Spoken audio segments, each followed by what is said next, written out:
The role, or roles for that matter, of the 21st century president would be much different if plural executives were to be in office at the same time. For example, a three-person presidency, as suggested by Richard J. Ellis, would have different executives represent different regions and the popular ideas of the regions. The issue of the executive branch being more powerful than the legislative branch would be a non-issue, since the power of the executive would be split across three different people.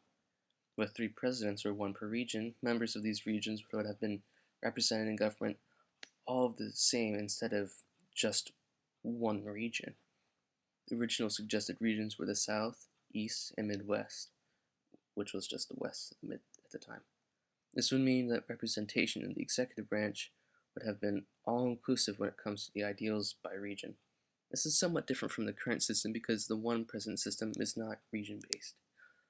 In another instance, the two-person presidency would be representative of the two dominant political parties. The most recent presidential election, the popular votes were nearly split even, only slightly in favor of Barack Obama.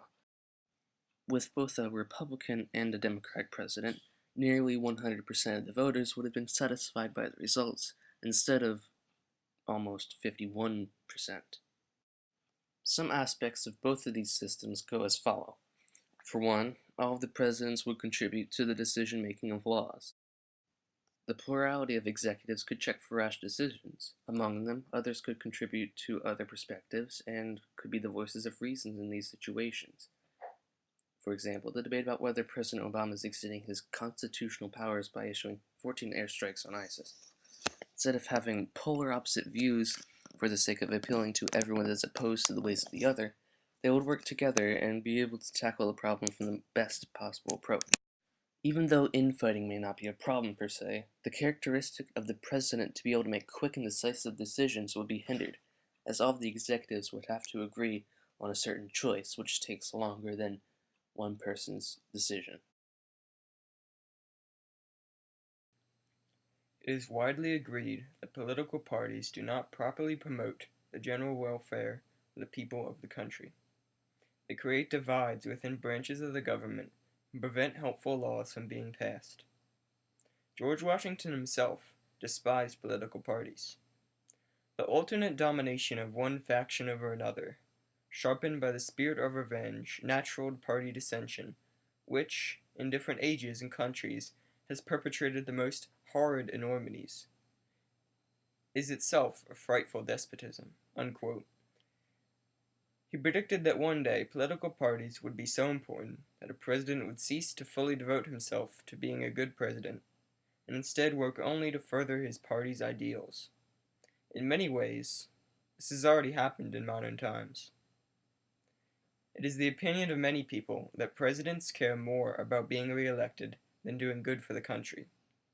Washington also said political parties, quote, "open the door to foreign influence and corruption," unquote, and, quote, "ill-founded jealousies," unquote.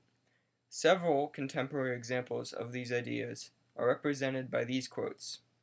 Quote, "When Democrat Nancy Pelosi became Speaker of the House, the leader of the lawmaking branch of the government, she said her priority was to elect more Democrats," unquote. Here is another example to show that it is not a problem only exclusive to Democrats. Quote, "After Republican victories in 2010, the Senate Republican leader Mitch McConnell said his goal was to prevent the Democratic president's re-election." Unquote. These issues have been prevalent since as early as 1800, when the first two major parties went head-to-head in the election. They were the Democrats and the Federalists. Overall, it is clear that the political parties create unnecessary divides and complications within the U.S. government, and that some sort of change needs to be implemented. The President acts as our diplomat as a nation, meeting with leaders of foreign nations and makes decisions regarding our foreign affairs. For example, he appoints our ambassador to the United Nations, negotiates treaties with foreign countries, and travels to other countries where the words he speaks reflect position and ideas on global affairs. Bill Clinton traveled to Israel during his early tenure to better understand the hostile situation between that country as well as Jordan, serving as the peacemaker between the two sides, therefore acting as a diplomat. In a role such as Chief of State, the President of the United States acts as our symbolic representative, recognizing American citizens for their accomplishments, holding dinners at the White House, donating to charity, and much more as he gives us fair representation. The President's Volunteer Service Award is the modern example of this. By giving this award out, the President is fulfilling his role as Chief of State because he is recognizing citizens who have accomplished in a particular area. As Commander-in-Chief, the President heads our military. He takes responsibility when regarding training, supervising, and deployment of the armed forces. He meets with his security advisors in addition to the leaders of each specific military field. Now, with the creation of the 9/11 Commission in 2002, Bush met with his security advisors that he had in place in order to make a move of action to prevent another situation such as that one. As chief executive, aside from being a symbolic piece, the president runs our government, making sure things are in place with the laws and such. He's given special power due to his position, such as being able to make countrywide pardons. Richard Nixon's pardoning under Gerald R. Ford was his use as a chief executive. Only he has the power to pardon others, under the power invested in him as the president. As the legislative leader, the president acts as the third factor in Congress. Without his approval, no law may be signed into effect. Every year, he gives his State of the Union speech as a means of describing the year's progress regarding the legislative status. Now, Obama recently signed an act into commission that allows more funding for highway transportation, in which his approval was needed to allow the law to work. As long as he represents as president, he is the true leader of his own political party, giving them representation as a whole since he is the highest level party member. A few years ago, Obama had a fundraiser for the main Democratic Party. Since he was the highest member of government there, his word meant more, and his representation meant the most since he was the president. Hello, my name is Chris, and my portion of the project was the electoral process and the electoral college. The electoral process is one that does not actually count the individual vote to declare a winner, unlike what a lot of people think.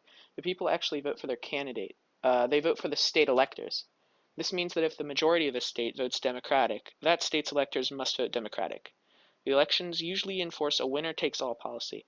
So if the majority of a state is one party, all electors must vote for that party. This means that it is very important for candidates to employ strategies in order to appeal to the majority of a state to win their vote. This is almost like a game of poker, where if you win the round, you take all the money in the pot. A state gets 2 votes due to Congress, and 1 more per person in the House of Representatives. This makes the states with a higher population of higher value, as they have more people in the House of Representatives, thus more electoral votes. These states are known as swing states because of their ability to swing the win of presidency one way or another, depending on its vote. These are the states that candidates focus on the most due to the fact that winning over more of the swing states than their competitor increases their chance of winning the election greatly. Candidates need half of the electoral votes plus 1 in order to win, which is 270 votes. This means that there are 538 votes in total. The president's role is to ensure that they win enough states in order to ensure a victory. The president must appeal to as many states as possible in order to get their votes. The electoral process is a very easily misunderstood process. Just because you do not directly vote for your candidate does not mean your vote does not matter. To the candidates, the entire electoral process is a numbers game that they have to play, employing strategies and appealing to different people in order to maximize their votes. Thank you for watching.